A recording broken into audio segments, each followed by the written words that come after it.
ইউরোপে ওয়েদার সম্পর্কে কিছুই বলা যায় না। আপনি দেখবেন এই রোদ, এই বৃষ্টি।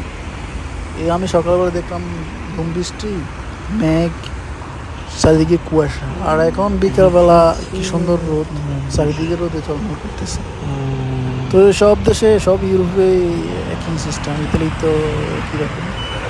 তো বলা যায় না কোন সময় কি। এই দেখবেন সকাল রোদ, সন্ধ্যা বৃষ্টি। তো এই দেশে বেশিরভাগই ঠান্ডা থাকে। আর ঠান্ডার সময় ভালো লাগে না তেমন। যখন গরম আসে তখন ভালো লাগে, চারদিকে ঘুরে যায়, বের হওয়া যায়, সবাইকে নিয়ে ঘুরে যায়। সব ইউরোপ দেশে এরকমই।